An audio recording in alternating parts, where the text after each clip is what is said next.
अगर मैं आपको बताऊं कि दुनिया के दो सबसे पुराने और बड़े रिलीजन्स एक दूसरे के साथ ऐसे मुश्तरक पहलू रखते हैं, इतनी ज़्यादा सिमिलरिटीज़ हैं, तो क्या आप मानोगे? सच में ये सब सिमिलरिटीज़ तो आप सब सोच भी नहीं सकते होंगे। आज मैं उन 10 अनबिलीवेबल और इंटरेस्टिंग सिमिलरिटीज़ पर बात करूंगा जो मुसलमानों और हिंदुओं को एक दूसरे के साथ जोड़ती हैं। नंबर 1, क्या आपको पता है कि मुसलमान और हिंदू दोनों मज़ाहिब में दूसरों की मदद करने का बहुत ज़ोर दिया गया है और इसे एक तरीका समझा जाता है अल्लाह या भगवान के करीब होने का और अच्छी ज़िंदगी गुजारने का।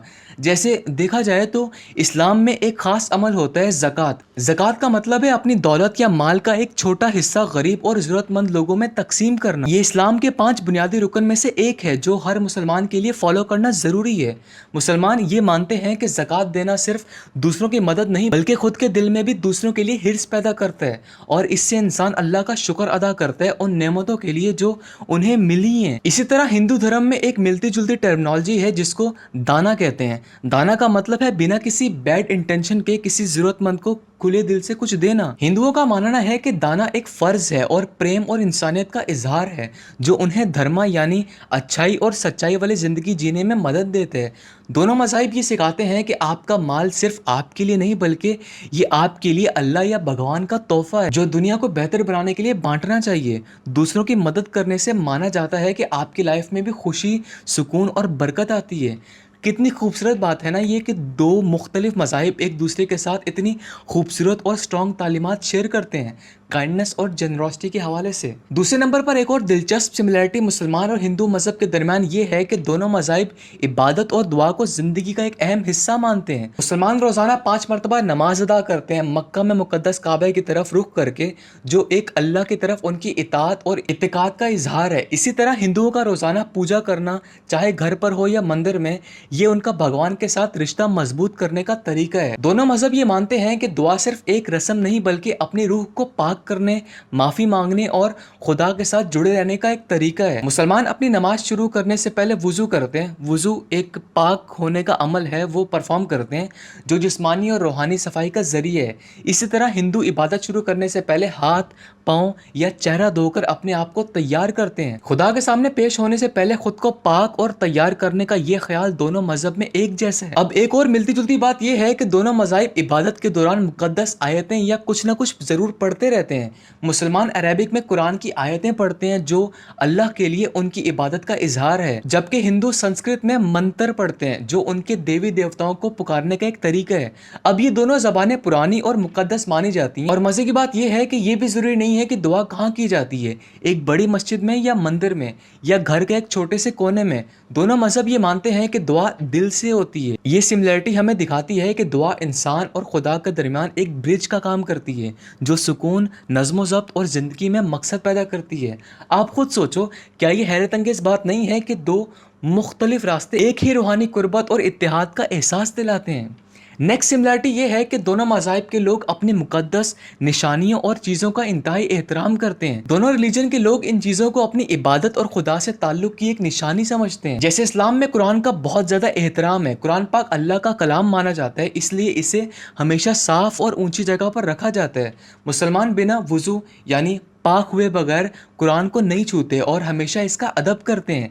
इसी तरह हिंदू अपने धर्म की किताबें जैसे वेदास, भगवत गीता और रामायण का भी इंतहाई एहतराम करते हैं। ये किताबें अक्सर कपड़ों में लपेटकर एक पाक जगह रखी जाती हैं, लेकिन मज़े की बात यह है कि ये एहतराम सिर्फ किताबों तक ही महदूद नहीं है। अब देखो, मुसलमान के लिए काबा शरीफ सबसे मुकद्दस जगह है। मुसलमान काबा शरीफ की इबादत नहीं करते बल्कि इसे एक मरकजी जगह मानते हैं जो सब नमाजियों को एक साथ जोड़ती है। इसी तरह हिंदुओं के लिए मंदिर, मूर्तियां यानी सेक्रेड स्टेचूज और देवी देवता की तस्वीरें सिर्फ पत्थर या लकड़ी नहीं होती बल्कि ये हिंदुओं के लिए रूहानी एनर्जी होती है, स्पिरिचुअल एनर्जी। इनफैक्ट दोनों रिलीजन्स में मुकद्दस आवाज़ों या जुमलों का भी इंतहाई एहतराम है। मुसलमान बिस्मिल्लाह यानी अल्लाह के नाम से और ला इलाहा इल्लल्लाह अल्लाह के सिवा कोई माबूद नहीं जैसे मुकद्दस इबारत को बहुत फ्रीक्वेंटली इस्तेमाल करते हैं। हर काम से पहले बिस्मिल्लाह पढ़ते हैं और हर टाइम अल्लाह का शुक्र अदा करते रहते हैं और डिफरेंट ब्यूटीफुल वर्सेस को दीवारों या डेकोरेटिव आइटम्स पर लिखते भी हैं, क्योंकि इन्हें घर में बरकत का एक जरिया समझा जाता है।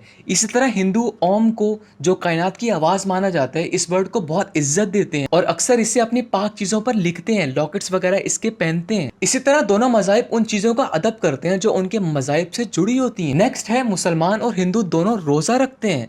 हाँ, अब देखा जाए तो ये एक्ट दोनों मजाहिब के लिए एक रूहानी अहमियत रखते हैं। मुसलमान रमजान के महीने में रोजा रखते हैं, सुबह से शाम तक खाने पीने और दूसरी जरूरतों से परहेज करते हैं। इनफैक्ट ये अमल सिर्फ रोजा रखने का नहीं बल्कि खुद को कंट्रोल में रखने, जरूरतमंदों का एहसास करने और अल्लाह से ताल्लुक मजबूत करने का एक पाथवे होता है। इसी तरह हिंदू मुख्तलिफ स्पिरिचुअल डेज पर रोजा रखते हैं, जैसे एकादशी, नवरात्रि या महाशिवरात्रि। ये रोजे भी जिस्मानी और ज़हनी साफ सफाई, भगवान से भक्ति और खुद पे काबू पाने को बढ़ावा देते हैं। दोनों मज़ाहिब रोजे को नेगेटिव एनर्जी से पाक होने और रूहानियत पर फोकस करने का एक सोर्स समझते हैं। मुसलमान अपना रोजा खजूर और पानी से खोलते हैं, जो तरीका सादगी से अल्लाह की नेमतों का शुक्र अदा करते हैं, जबकि हिंदू अक्सर फल या हल्का खाना खाते हैं। दोनों मज़ाहिब में रोजा ख्वाहिशात पर काबू पाने, नफरत कम करने और अंदरूनी सुकून पाने का तरीका है। दोनों मज़ाहिब दूसरों को इज्जत और शफकत के साथ सलाम करने को अहमियत देते हैं। इस्लाम में अस्सलाम वालेकुम कहना, जिसका मतलब है तुम पर सलामती हो, ये सिर्फ एक आम हेलो नहीं है बल्कि एक दुआ है जो जिससे सलाम करते हैं उसकी सलामती और खैरियत की दुआ करते हैं। इसका जवाब वालेकुम अस्सलाम होता है, जिसका मतलब है और तुम पर भी सलामती हो। देखा जाए तो ये दोनों के लिए बरकतों का तबादला है। इसी तरह हिंदू मजहब में अक्सर नमस्ते या नमस्कार कहा जाता है, जिसका मतलब है मैं तुम्हारे आगे झुकता हूँ। कुछ एरियाज में हिंदू राम राम या जय श्री कृष्णा भी कहते हैं, जो भगवान को याद करने का एक अनमोल तरीका है और उनका मानना है कि इससे पॉजिटिव एनर्जीज फैलती हैं। मुसलमान और हिंदू मजहबों के दरमियान एक और खूबसूरत बात यह है कि दोनों हया और ह्यूमिलिटी को बहुत प्रॉपरली फॉलो करते हैं। देखा जाए तो इस्लाम में हया एक बुनियादी असूल है जो आपका रवैया, आपका लिबास और दूसरों के साथ ताल्लुक में हेल्प आउट करते हैं। हया के दायरे में रहकर आप काम करेंगे तो आप दुनिया और आखिरत दोनों में कामयाबी पा सकते हैं। मुसलमानों को हया का लिबास पहनने की तलकीन की जाती है और अक्सर औरतें हिजाब या अपने आप को ढक कर रख कर घर से बाहर निकलती हैं और मर्द भी हया के मुताबिक लिबास पहनते हैं। अब हया सिर्फ लिबास तक ही रिस्ट्रिक्ट नहीं है बल्कि आपका बोलचाल, आपके एक्शंस और तकब्बुर से दूर रहना, यहाँ तक हया फैली हुई है। जैसे कि नबी पाक सल्लल्लाहु अलैहि वसल्लम ने फरमाया, बेशक अल्लाह हया और इनकिसारी को पसंद करते हैं। इसी तरह हिंदुइज्म में भी हया और सादी जिंदगी गुजारने पर जोर दिया गया है। फर्जी शान शौकत से बचकर सादे और आसान तरीकों को अपनाने की हिंदुइज्म में भी तलकीन की गई है। हिंदू स्पिरिचुअल लिबास, जैसे कि औरतों के लिए साड़ी और मर्दों के लिए धोती या कुर्ता पजामा, अक्सर हया और सादतमंदी को जाहिर करते हैं। हिंदू औरतें इबादत करते वक्त या बड़ों के सामने अपना सर पल्लू या दुपट्टे से ढकती हैं, जो इज्जत और इनकिसारी की निशानी है। हिंदुइज्म की किताब भगवत गीता के मुताबिक तकब्बुर और अना रूहानी तरक्की की राह में रुकावट है और अगर आपके अंदर हया का एलिमेंट नहीं होगा तो तकब्बुर और अना आपके अंदर आ ही जाएगी। एक और मजे की सिमिलरिटी ये है कि दोनों मज़ाहिब के लोग अपने बड़ों की इज्जत और खानदान के मरकजी किरदार को बहुत अहमियत देते हैं। मरकजी किरदार मतलब घर के सरबराह। इस्लाम में पेरेंट्स और बड़ों की इज्जत सिर्फ एक हुक्म नहीं है बल्कि एक मजहबी फर्ज है। अल्लाह ताला सूरह लुकमान में फरमाते हैं, and we have enjoined upon man for his parents, his mother carried him in weakness upon weakness and his weaning is in 2 years, be grateful to me and to your parents, to me is the final return। इस वर्ष में साफ अल्लाह की तरफ से फरमाया गया है कि इंसान पर उसके वालिदैन के फ़र्ज़ हैं। मुसलमानों को तलकीन की गई है कि वो अपने वालिदैन की बात मानें, उनके बुढ़ापे में देखभाल करें और उनकी खैरियत के लिए दुआ करें। नबी मोहम्मद सल्लल्लाहु अलैहि वसल्लम ने फरमाया, जन्नत तुम्हारी माँ के कदमों के नीचे है। इसी तरह हिंदुइज्म में भी बड़ों की हिकमत को बहुत अहमियत दी गई है और उनकी इज्जत करना तहजीब का एक बुनियादी हिस्सा समझा जाता है। हिंदुइज्म में एक फ्रेज़ है, मतृदेवो भावा पितृदेवो भावा। इसका मतलब माँ भगवान है, बाप भगवान है। यहाँ पेरेंट्स को खुदाई रुतबा दिया गया है। बड़े बुजुर्गों के कदमों को छूना, प्रणाम कहना हिंदुइज्म में एक आम रिवाज है। खानदान को एक मुकद्दस इकाई समझा जाता है और वालिदैन और दादा दादी की देखभाल एक इखलाकी और रूहानी जिम्मेदारी समझी जाती है। एक और सबसे इंटरेस्टिंग सिमिलरिटी ये है कि दोनों पानी को बहुत अहमियत देते हैं। दोनों रिलीजन्स के मजहबी रस्म व रिवाज और रूहानी अकीदे में पानी एक मरकजी मुकाम रखता है। इस्लाम में पानी को पाकिज़गी और अल्लाह की रहमत की निशानी समझा जाता है। मुसलमान नमाज से पहले वज़ू करते हैं वो पानी से करते हैं, जिसमें हाथ, मुंह और पाँव धोए जाते हैं ताकि जिस्मानी और रूहानी पाकीज़गी हासिल हो। ये अमल अल्लाह के सामने खुद को पेश करने की तैयारी और इनकिसारी का इजहार करते हैं। फिर उसके बाद पानी से गुस्ल भी मुसलमान करते हैं, जिससे पूरा बदन धुलकर पाक होता है, जो पानी की अहमियत को और बढ़ाता है। कुरान में जगह जगह पानी को अल्लाह की तख्लीक और रहमत की निशानी के तौर पर बयान किया गया है। सूरह अल अनम में अल्लाह ने फरमाया, और हमने हर जिंदा चीज को पानी से बनाया। सेम इसी तरह हिंदुइज्म में भी पानी को बहुत मुकद्दस माना जाता है। दरियाए गंगा जैसे दरिया हिंदुइज्म में बहुत ज्यादा स्पिरिचुअल माने जाते हैं। उनका मानना है कि वहाँ का पानी गुनाहों को धोने और रूहानी पाक सफाई के लिए बहुत अच्छा है। जो गंगा के पानी से नहा लिया मतलब वो उसके गुनाह दूध की तरह धुल गए। हिंदू रस्म रिवाज में अक्सर मुकद्दस दरियाओं में गुस्ल करना, दुआ के दौरान पानी छिड़कना या देवी देवताओं को पानी पेश करना, ये सब शामिल है, जो इबादत और सेटलमेंट का एक सुनहरा निशान है। और लास्ट सिमिलरिटी जो मुझे देखने को मिली है वो है चांद को लेकर। दोनों मज़ाहिब में मुख्तलिफ और मायने खेज तरीकों से हिलाल चांद यानी क्रिसेंट मून को रूहानी अहमियत दी जाती है। इस्लाम में हिलाल चांद इस्लामी महीनों के आगाज और इख्तिताम का पता देता है, और इस्लामी तकवीम में ये चांद अजीम अहमियत रखते हैं। मुसलमान रमज़ान के चांद को देखकर रमज़ान के रोजे रखना शुरू कर देते हैं और ईद के चांद को देखकर ईद की तैयारी शुरू कर देते हैं। इतना अहमियत का हामिल है इस्लाम में चांद। इनफैक्ट चांद को अल्लाह की अजीम तख्लीक माना जाता है, जो उसकी कुदरत और उसके डिज़ाइन की खूबसूरती की याद दिलाते हैं।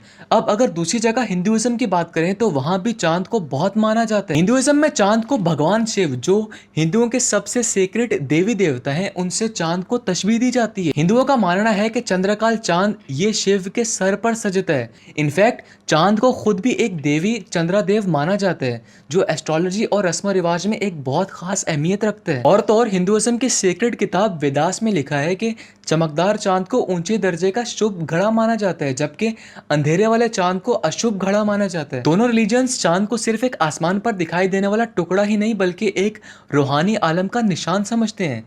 क्या कहने। तो खैर ये थी 10 सिमिलरिटीज जो मुझे रिसर्च करने पर हिंदुइज्म और इस्लाम में नजर आई। वैसे तो गूगल और अदर सर्च इंजन्स नेगेटिव और क्रिटिसिज्म से भरा हुआ था, पर मैंने सोचा ऑलरेडी इतनी नफरतें हैं तो क्यों ना एक प्योर और इंटरेस्टिंग वीडियो बनाई जाए जिसमें पॉजिटिवली दोनों रिलीजन्स की सिमिलरिटीज को डिस्कस किया जाए।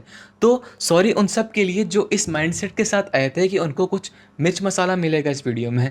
खैर हम सबको आपस में प्यार मोहब्बतों के साथ रहना चाहिए और प्यार मोहब्बतें बांटनी चाहिए आपस में। वीडियो कैसी लगी कमेंट्स में ज़रूर बताना, और ऐसी और वीडियोस को देखने के लिए मुझे सब्सक्राइब कर देना। बाय।